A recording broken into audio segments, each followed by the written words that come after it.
ये हो क्या रहा है आपके होटल में? हाँ, एक सिर मिला है जिसकी लाश गायब और अब ये दूसरा कौन?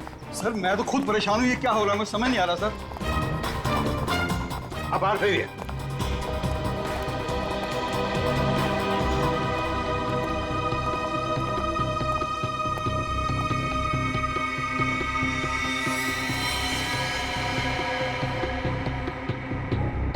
छाती में दो दो वार किए हैं। सर काफी गहरा है, पूरी ताकत से वार किया गया। हाँ,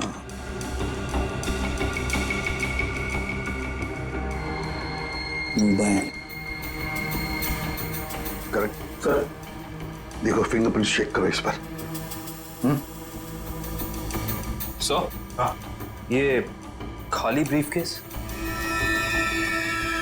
स्टील की ब्रीफकेस, वो भी खाली। जरूर इसमें कुछ ऐसा सामान था जिसकी वजह से शायद इसे मारा गया। सर ये 2 ग्लासेस। दो दो ग्लासेस।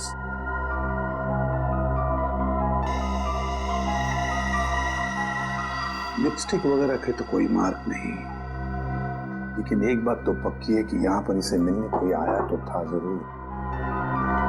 कोई ऐसा आदमी जिसे ये शायद जानता था, जरूर जानता होगा उसे। क्या नाम क्या था इस गेस्ट का? सर विनय नाम था इनका, और यहाँ पे होने वाले सेमिनार के लिए आए थे। विनय। तो इससे मिलने अगर जो भी कोई आया होगा उसका रिकॉर्ड तो हमें रिसेप्शन से मिलेगा ही ना? जी सर।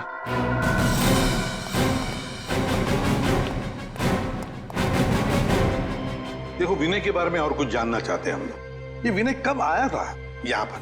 अब सर मिस्टर विनय ने आज सुबह ही चेक इन किया था हमारे रिजॉर्ट में, करीब 8 बजे। 8 बजे? जी। अकेले ही आया था या कोई साथ में भी था उसके? अब नहीं सर, वो अकेले ही थे। उनके रूम में कोई बाहर से विजिटर आया था? नहीं सर, बाहर से तो कोई नहीं आया था, लेकिन उनके सेमिनार से उनके रूम में कोई गया हो तो उसका पता नहीं हमें। अच्छा, विनय के बारे में कुछ खास बात याद आती है तुम्हें? मेरा मतलब है कुछ भी, यू नो। आपके रिसोर्ट में इस ब्रीफकेस के लिए कोई पर्सनल लॉकर है? आई एम सॉरी सर, हमारे रिजॉर्ट में ऐसी कोई फैसिलिटी नहीं है। ओके। हाँ सर, उनके पास एक छोटा सा स्टील का ब्रीफकेस था जिसे वो कुछ ज्यादा ही संभाल के रख रहे थे, और उसके लिए उन्होंने पर्सनल लॉकर के बारे में भी पूछा, बट सर हमारे रिजॉर्ट में ऐसी फैसिलिटी नहीं है। स्टील का ब्रीफकेस? लगता है ये वही स्टील का ब्रीफकेस है जो हमें उसके बेड पर से मिला है। जरूर उसके अंदर कोई कीमती, कोई इंपॉर्टेंट सामान होगा। सर ऐसा भी तो हो सकता है कि इस विनय की मौत का यही कारण हो। हाँ सर, विनय के रूम में कोई होटल के बाहर से नहीं, होटल के अंदर से आया था, और दोनों साथ में ही बैठे थे। सर, हाँ करण। सर इस फोन पर जो फिंगरप्रिंट थे उसे उठा लिया सर। Very good. देखते हैं आखिरी फोन किसका था। पार्टनर। जरूर किसी पार्टनर ने फोन किया था विनय को। पता लगाना पड़ेगा है कौन ये पार्टनर।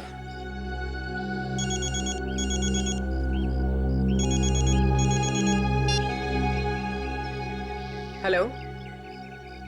हाँ, तुम आज से ही काम शुरू कर दो, ये जरूरी है।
जिया,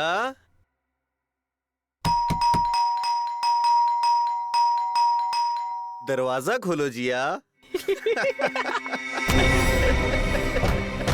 जिया, जिया, जिया दरवाजा खोलो वरना तोड़ देंगे हम, बता रहे हैं हम बस। ये इन लोगों का रोज का नाटक है। जिया, दरवाजा खोलो जिया। जिया प्लीज दरवाजा खोलो, प्लीज, नहीं तो हम तोड़ देंगे दरवाजा, बोल दे रहे हैं हम। जिया, जिया, पुलिस को फोन करते हैं, तभी बात समझ में आएगी। जिया, दरवाजा खोलो जिया। जिया,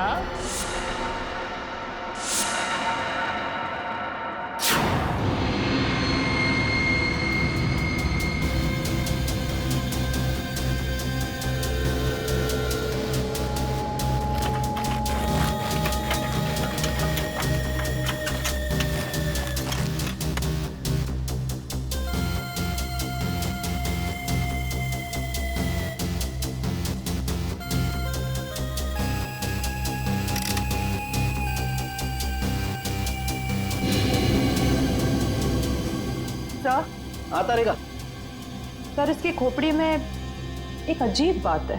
अच्छा,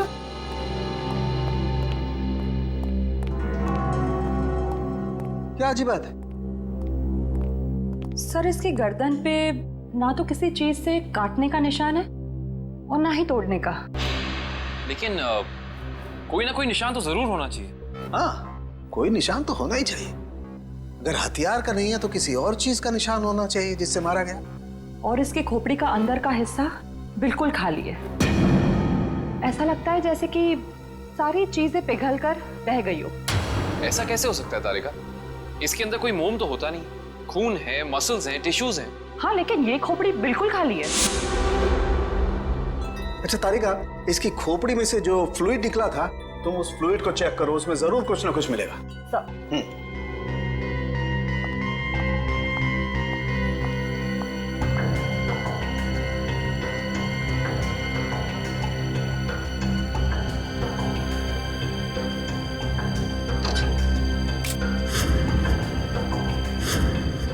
सर, हाँ? ये देखिए।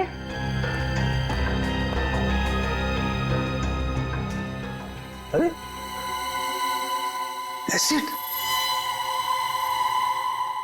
इसकी खोपड़ी के अंदर एसिड। सर इसका मतलब है एसिड या किसी केमिकल से इसके सर के अंदर के हिस्से और इसके शरीर को पिघला दिया गया और फिर स्टीम बॉक्स के ड्रेन पाइप से बाहर निकाला गया। हाँ, और वो भी 30 मिनट के अंदर। सर ये कैसे हो सकता है? हमने तो पढ़ा था कि कॉन्सेंट्रेटेड एसिड में किसी भी बॉडी को पिघलने के लिए कम से कम 20 घंटे लगते हैं। You're right, श्रेया, 20 घंटे ही लगने चाहिए, लेकिन इस केस में ऐसा नहीं हुआ। एक और बात, इस ड्रेन पाइप में मुझे कैल्शियम फॉस्फेट, जिससे इंसान की हड्डियां बनती हैं, वो और कुछ टिश्यूज के टुकड़े मिले हैं। मुझे लगता है जिस एसिड से इस आदमी के शरीर को पिघलाया गया है, ये एसिड किसी की इन्वेंशन है, कोई नई खोज। हाँ सर, उस बॉटल के निचले हिस्से से जो निशान बना था जिस केमिकल से, वो भी एसिडिक है और हमारे किसी केमिकल से मैच नहीं करता। लेकिन सर, अगर इस एसिड ने रजीत की बॉडी को पिघला दिया तो फिर वो स्टीम बॉक्स क्यों नहीं पिघला? वो इसलिए क्योंकि ये एसिड किसी मेटेलिक चीज को नहीं पिघलाता है और इसीलिए इस एसिड को कांच की बोतल में रखा गया था। सर फिर तो उसे बहुत दर्द हुआ होगा। नहीं वंश, मुझे नहीं लगता है इसे दर्द महसूस हुआ होगा। क्यों सर? क्योंकि श्रेया पहले इसे बेहोश कर दिया गया था। मतलब पहले इसे बेहोश किया गया, फिर मारा गया, उसके बाद स्टीम बॉक्स की ड्रेन पाइप से बहा दिया गया। बहुत ही डरावना और भयानक तरीका है किसी की जान लेने का। हाँ, और बहुत ही अजीब भी। ये सब कैसे किया गया होगा, ये कौन सा एसिड है, ये सब पता लगाने के लिए मुझे थोड़ा वक्त लगेगा। लेकिन सर, अगर ये किसी का आविष्कार है, नई खोज है, तो जाहिर सी बात है उसने इसके पेटेंट को रजिस्टर करवाया होगा। बिल्कुल करवाया होगा। इंटरेस्टिंग। इसका मतलब जिसने भी पेटेंट रजिस्टर करवाया है उसकी सारी इंफॉर्मेशन हमें गवर्नमेंट ऑफिस से मिल सकती है। हेलो, क्या? रजीत का? ओके। अभी पता चला है कि विनय ने जिस पार्टनर वाले नंबर पे फोन किया था वो और किसी का नहीं बल्कि रजीत का नंबर था। इसका मतलब विनय और रजीत एक दूसरे को जानते थे और रिजॉर्ट में विनय के कमरे में हमें जो 2 ग्लासेस मिले थे उनमें से एक ग्लास शायद रजीत का था। अब तो विनय के घर वालों से ही पता करना पड़ेगा। रिकी घर पर नहीं है, तोड़ दो दरवाजा।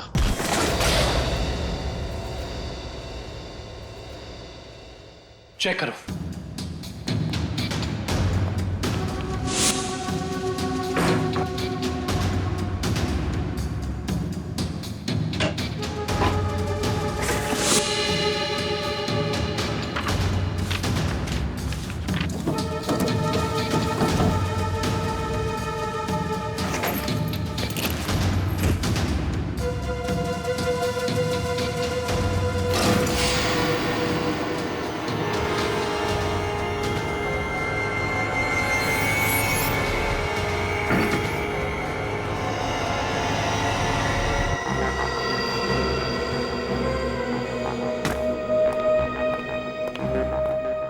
ये बॉटल देखो, इसका नीचे का हिस्सा बिल्कुल वैसे ही है जैसा निशान हमें रिजॉर्ट के स्टीम रूम में मिला। तो इस केमिकल से रिकी ने रजीत की बॉडी पिघला कर उसका खून कर दिया है। हाँ, लेकिन एक स्टीम रूम का अटेंडेंट किसी को इतनी चालाकी से नहीं मार सकता।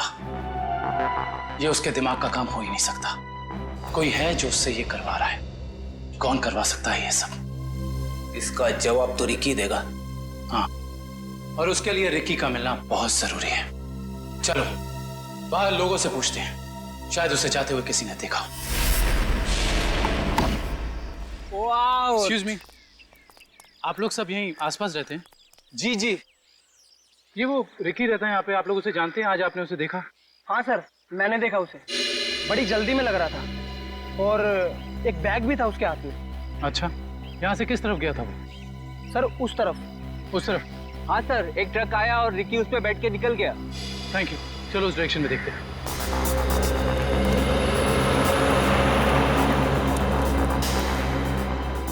ये देखो, यहाँ पे रेत गिरी है, शायद ट्रक से गिरी होगी। इसका मतलब जिस ट्रक में रिकी गया वो ट्रक बिल्डिंग मटेरियल लेके जा रहा था। यहाँ आसपास कुछ कंस्ट्रक्शन चल रहा है, ढूंढना पड़ेगा।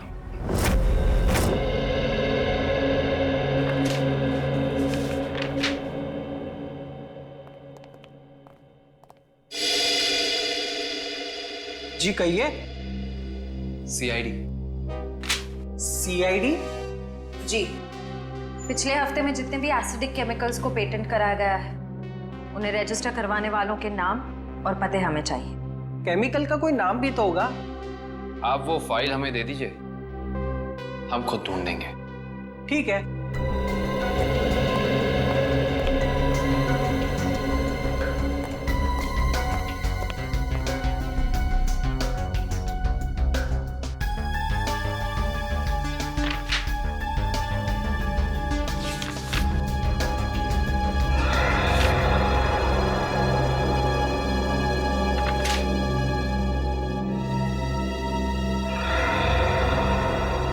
ये देखो, ये एसिड हाइड्रोवर्क्स नाम की एक कंपनी ने रजिस्टर कराया है और इस कंपनी के मालिक हैं रजित और विनय।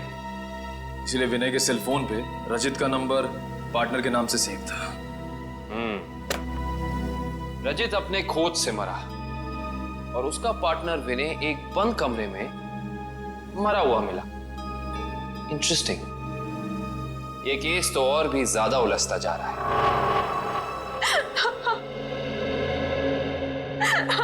नैना जी, हमें भी बहुत दुख है विनय की मौत का। हम आपका ज्यादा वक्त नहीं लेंगे। हाँ, लेकिन आपसे थोड़ी जानकारी चाहिए हमें। मुझे तो अभी भी समझ नहीं आ रहा कि विनय से किसी की क्या दुश्मनी हो सकती है। बेहद शरीफ और मिलनसार इंसान थे मेरे विनय। अच्छा, ऐसा कोई हादसा या कभी उनकी किसी के साथ कोई तू-तू मैं-मैं हुई हो या कोई दुश्मनी, कुछ याद है आपको? दुश्मनी तो कोई नहीं थी, पर हाँ, कुछ दिनों से उन्हें कुछ धमकी भरे फोन जरूर आ रहे थे। धमकी? कौन थे ये लोग? मालूम नहीं, पर मैंने बहुत समझाया उन्हें कि उन्हें जाके पुलिस में कंप्लेन कर देनी चाहिए, पर उन्होंने मेरी एक ना सुनी। कहते रहे कि कोई मजाक कर रहा होगा, सीरियसली लिया ही नहीं इस बात को। नैना जी, आप हमें हाइड्रो वर्क्स के बारे में क्या बता सकती हैं? हमारी इंफॉर्मेशन के हिसाब से विनय और रजीत दोनों पार्टनर्स थे और इन दोनों ने मिलकर एक बहुत ही खास केमिकल की खोज की थी। देखिए, मैं बस इतना जानती हूँ कि वो दोनों साथ में काम कर रहे थे, बस। देखिए नैना जी, उसी केमिकल का इस्तेमाल करके पहले किसी ने रजीत को और फिर विनय को मार डाला। ऐसा कैसे हो सकता है? वो केमिकल तो विनय अपने साथ लेकर जाने वाले थे, एक ब्रीफकेस में। उन्हें सेमिनार में कुछ पेपर सबमिट करने थे और वहीं उन्हें रजत से भी मिलना था। अच्छा नैना जी, क्या पहले कभी ऐसी कोई घटना हुई है जिससे हमें कोई सुराग मिल सके? ऐसा कुछ खास तो नहीं, पर हाँ, कॉलेज के दिनों में जब वो जूनियर कॉलेज में पढ़ते थे तब कुछ तो केस हुआ था जिसकी वजह से उन्हें कॉलेज से रेस्ट्रिकेट कर दिया गया था। अच्छा, वो केस क्या था, कुछ उसके बारे में पता है आपको? देखिए, मैं ज्यादा कुछ नहीं जानती, पर बस इतना पता है कि कुछ तो केस हुआ था जिसकी वजह से उन्हें रेस्ट्रिकेट कर दिया गया था बेवजह। कौन सा कॉलेज था ये? GRN college. Thank you. Vinay और रजीत के खून का इस कॉलेज की घटना से क्या संबंध है, पता करना पड़ेगा।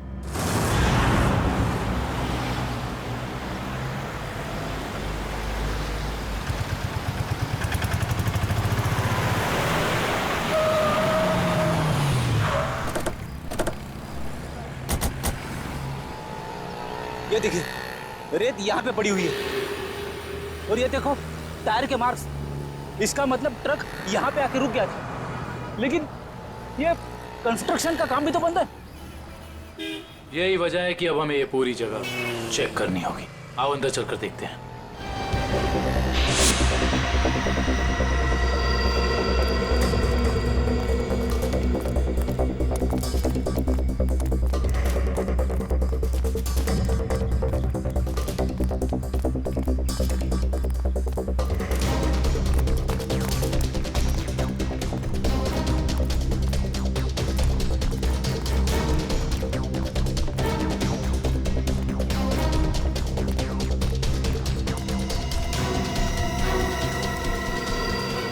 सर, रिकी यहाँ पे है।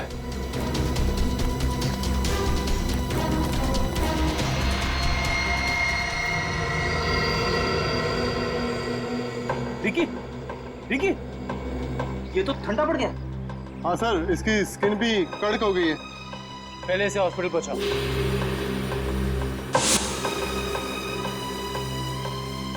इशिता, एम्बुलेंस बुलाओ।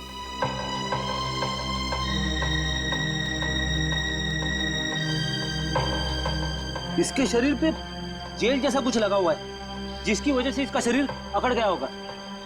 और ये देखिए, आसपास के पत्थरों पे भी जेल जैसा ही है।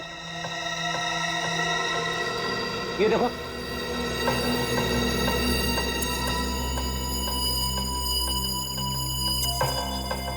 ये जेल क्या है इसके बारे में तो पता करना होगा। इन टुकड़ों को लैब ले चलो। जिस तरीके का केमिकल हमें क्राइम स्पॉट पे मिला है, उसी तरह का केमिकल मैंने बनाया है और ये केमिकल मैं इस बॉक्स में डालता हूं। अरे का बॉडी टेम्परेचर मिला? नॉर्मल है सर। गुड। इस स्टीम बॉक्स में जो बॉडी है, ये लगभग इंसान की बॉडी की जैसे ही है। आपका कहने का मतलब है क्लोन की तरह? ऐसा ही समझ लो। अब इस मशीन में हमने जो केमिकल डाला है, उसकी स्टीम हम स्टीम बॉक्स में पास करते हैं। लगभग 30 मिनट तक हम स्टीम पास करते हैं।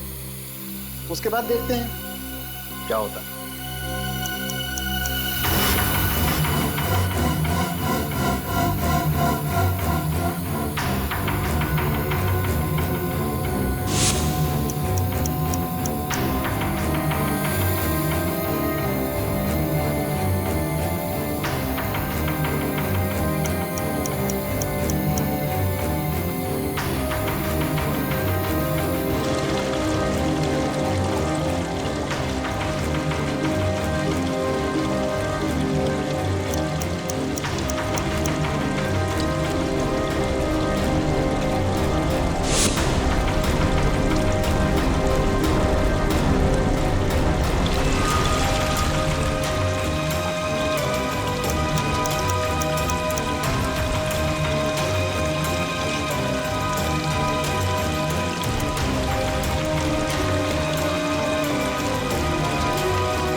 गजब हो गया सर, 30 मिनट में पूरी बॉडी डिसॉल्व हो गई।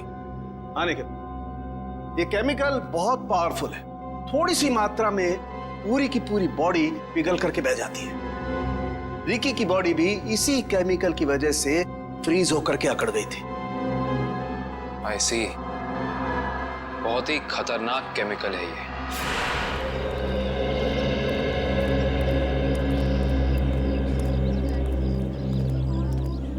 एक्सक्यूज मी, हम लोग सीआईडी से 2005 के केस के सिलसिले में आपसे थोड़ी पूछताछ करनी थी। 2005? ये तो बहुत पुराना केस है, लगभग 9 साल पुराना। आप रमेश जी से पूछिए, वो यहाँ के सीनियर हैं। Thank you. रमेश जी, हम लोग सीआईडी से 2005 में एक घटना हुई थी जिसमें रजित और विनय का नाम आया था। रजित और विनय?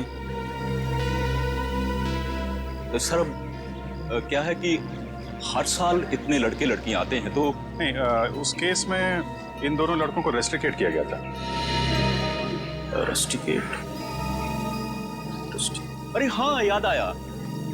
उस साल कॉलेज के एक स्टूडेंट की मौत हो गई थी और इन दोनों लड़कों का नाम भी उस केस से जुड़ गया था।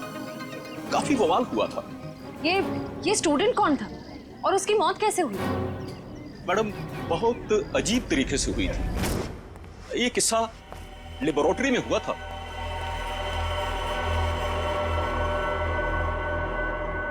इतनी देर तक कौन काम कर रहा है? कौन काम कर रहा है?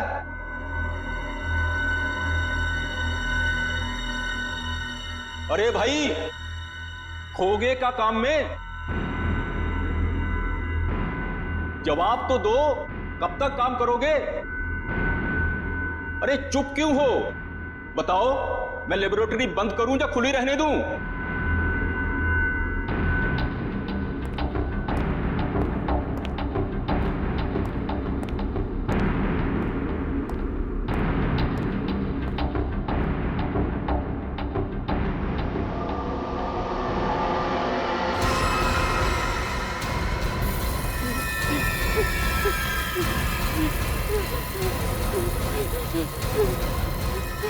विनय, विनय,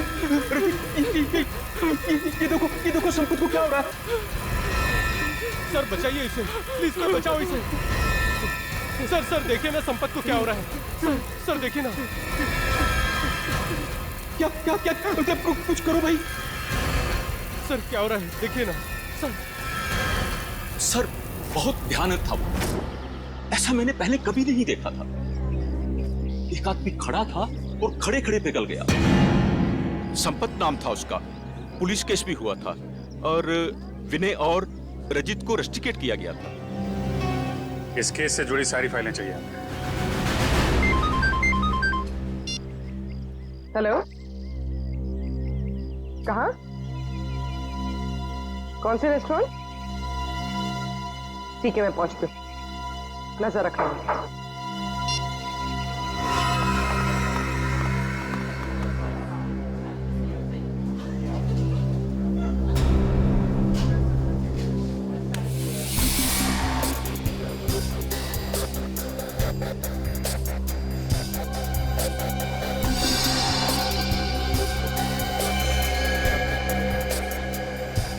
मजा तो आता है यार।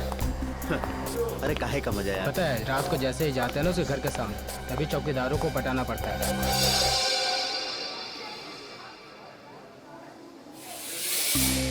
मैडम, आप यहाँ कैसे?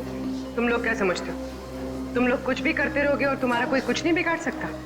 मैडम, हमने क्या किया? एक लड़की का जीना हराम कर रहे हो और पूछ रहे हो क्या किया है? टेढ़ी बात करोगे ना तो सीधा करना हमें आता है। क्यों कर रहे हो ये सब? मैम, हम खुद नहीं गए उसके घर, वो खुद ही हमें बुलाती थी। हम पहले भी बता चुके हैं मैम आपको। और मैडम, आपको जानना ही है तो आप जिया से बात करो ना, वो क्यों बुलाती है हमें? वो झूठ नहीं बोलती है। सर हम सच बोल रहे हैं सर, हमारा यकीन कीजिए प्लीज। हाँ जानता हूँ, राजा हरिश्चंद्र के चेले हो ना तुम लोग। देखो, लास्ट चांस दे, सच सच बताओ, उस लड़की को क्यों परेशान कर रहे हो? और अगर सीआईडी का तरीका अपनाऊंगी ना तो तोते की तरह बोलना शुरू कर दोगे।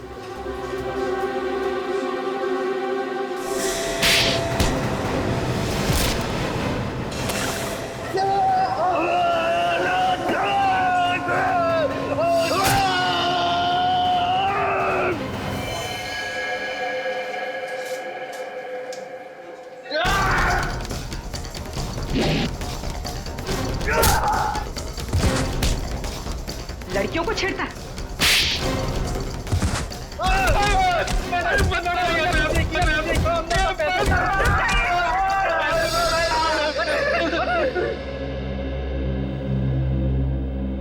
किसके कहने पे किया ये सब?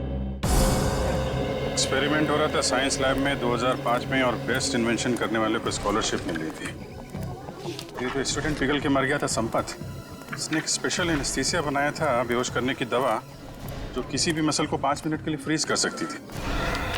और ये रजित और विनय, इन्होंने एक ऐसा केमिकल बनाया था जो किसी भी चीज को 30 मिनट के अंदर पिघला सकती थी। सर ये देखिए।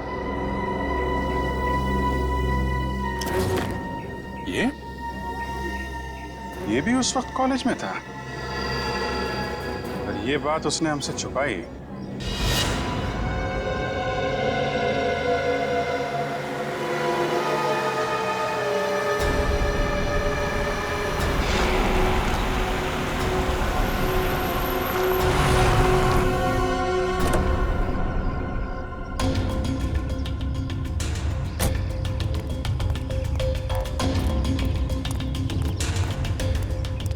पैसे लिए? हाँ, ये देखो।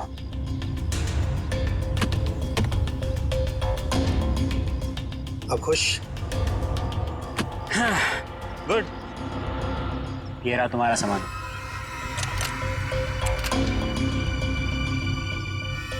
तो ये है दुनिया का सबसे बड़ा आविष्कार जो अब मेरा होगा। बिल्कुल तुम्हारा है। Thank you. Welcome.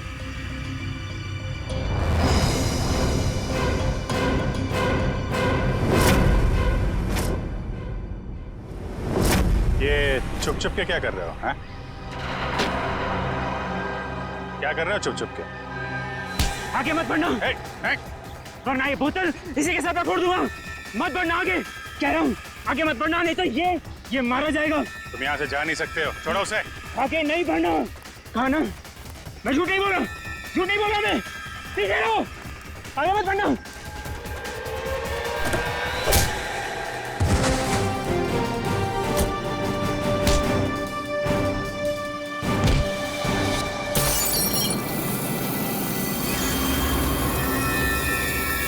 Christian, punch, hospital लेकर आओ जल्दी।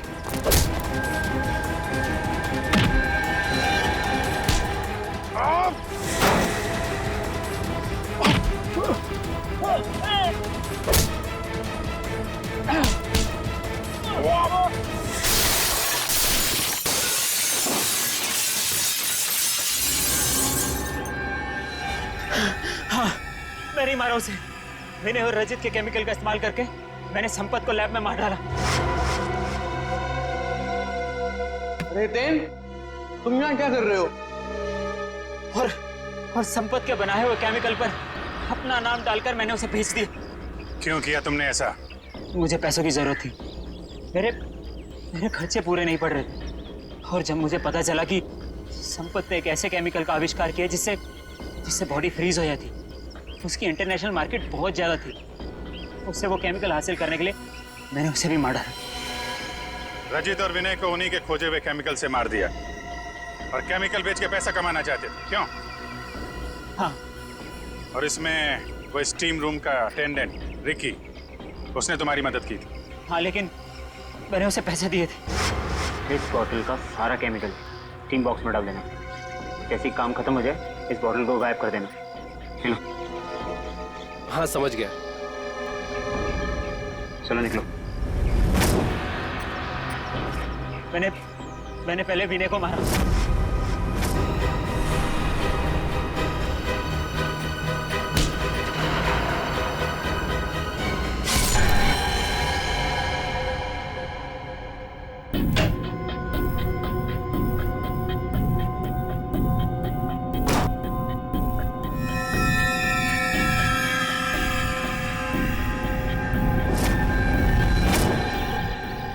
फिर रिकी की मदद से मैंने रजित को खत्म कर दिया।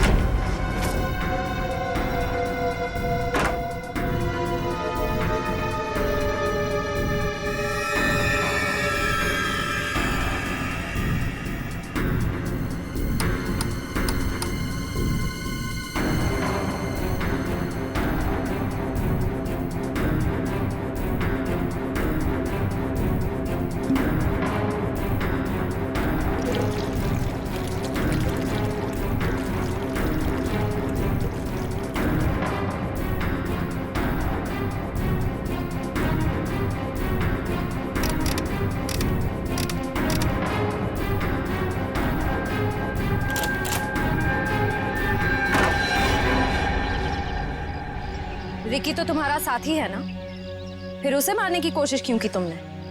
रिकी मुझे ब्लैकमेल कर रहा था। मैं सोच रहा हूँ कि जुबान भी कितनी कीमती चीज है, अगर फिसल जाए तो करोड़ों का नुकसान करा दे, इज्जत गवा दे, फांसी चढ़वा दे। मतलब वो केमिकल की बोतल मेरे सीने में 2 मर्डर्स के राज बहुत ज्यादा है। जुबान जेल नहीं पाएगी, वजन तो करना ही पड़ेगा। लो पैसे पकड़ो और अपना मुंह बंद रखो, समझे? उसी केमिकल से मुझे डरा रहा था। क्या करता? जरूरत थी और मजबूरी। Shut up! समाज की भलाई के लिए की गई खोज का गलत इस्तेमाल किया है तुमने। 3 खून किए हैं। तुम जैसे लोगों के लिए कानून ने भी एक खोज की है, फांसी। आप लोगों को जरा सा भी एहसास नहीं हुआ कि आप लोग सब मिलकर एक अकेली लड़की के साथ इतनी नाइंसाफी कर रहे थे? कोई इस तरह से परेशान करता है किसी को? बोलिए। सॉरी मैडम, ये रमेश जी को अपना फ्लैट बेचना था और उन्हें अच्छा बायर भी मिल गया था, इसीलिए सब। और मैडम, जिया घर खाली करना भी नहीं चाह रही थी और उसके लीज एग्रीमेंट को खत्म होने में अभी टाइम था। मैडम, ये रमेश जी ने एक दिन आकर हमें अपनी तकलीफ बताई और हमसे हेल्प मांगी। तो आप लोग ने मिलकर ये ड्रामा किया, एक लड़की के कैरेक्टर पर कीचड़ उछाला। आप लोग ऐसा कर कैसे सकते? और रमेश जी, आप पैसों के लालच में इंसानियत भूल गए। सॉरी मैडम, मुझसे गलती हो गई, अब ऐसा नहीं होगा। जिया अब यहीं रहेगी, इसी फ्लैट में। जिया, मुझे माफ कर दो। I am really sorry. Please sir, sorry बोल के मुझे शर्मिंदा मत कीजिए। थैंक यू मैम, आपने मेरी बहुत हेल्प की, वरना मैं अपने पेरेंट्स के पास वापस चली जाती। देखो जी, कभी घबराना नहीं, अपने हक और अपने सम्मान के लिए हमेशा लड़ना, समझे? Best of luck. Thank you sir, आप अंदर नहीं जा सकते सर। हेलो जिया, सुन रहे हैं आप? ओ भाई साहब, जल्दी कीजिए, मुझे लेट हो रहा है। शराफत नाम की भी कोई चीज होती है, घर ही बनाकर बैठ गए हो। इग्नोर करने की भी हद होती है यार। अरे सुनाई दे रहा है कि नहीं आपको कुछ?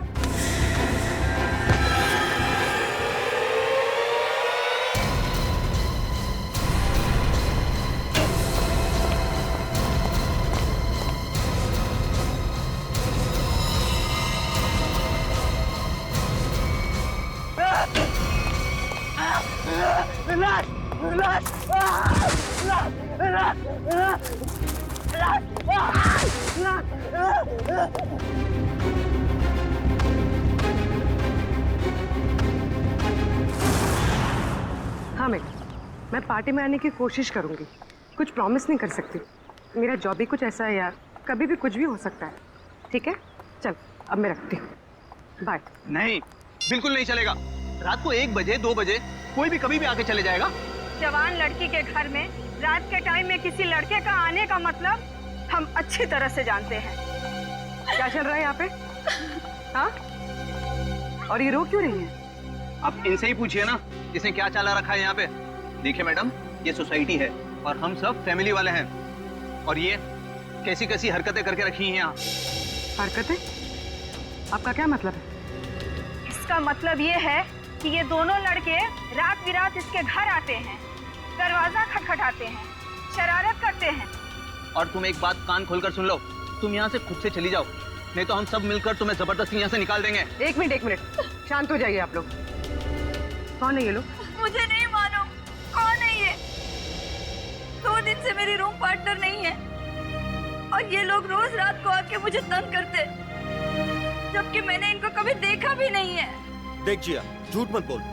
तू ही हमें बुलाती है और अब पहचानने से मना कर रही है। हाँ, कसम से हमेशा खुद ही फोन करके बुलाती है हमें।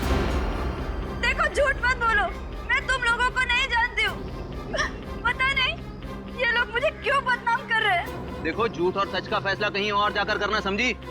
गुप्ता जी, इस बात का फैसला अभी कीजिए आप, और अगर आपसे भी नहीं होता है तो हम सब मिलकर इस लड़की का कमरा खाली कर देंगे। प्लीज सर, ऐसा मत कीजिए। देखो, मैं तुम्हें भाड़े पे घर देने के वक्त कहा था ना, हमारे सोसाइटी का रूल बहुत सख्त है। क्या बोला था ना? बोला। प्लीज सर, इसमें मेरा कोई कसूर नहीं। फिर भी 2 दिन में मेरी रूम पार्टनर आ जाएगी, तब मैं अपना सारा सामान यहाँ से शिफ्ट कर लूंगी। ओके, 2 दिन का टाइम देता हूँ, लेकिन 2 दिन में रूम खाली हो जाना चाहिए, समझी? तुम दोनों भागो यहाँ से। अरे चलो निकलो। ठीक है जिया, ये तूने अच्छा नहीं किया। हाँ। पहले खुद ही हमें बुलाती है और फिर इंसल्ट करती है। कमाल है यार। चल चल।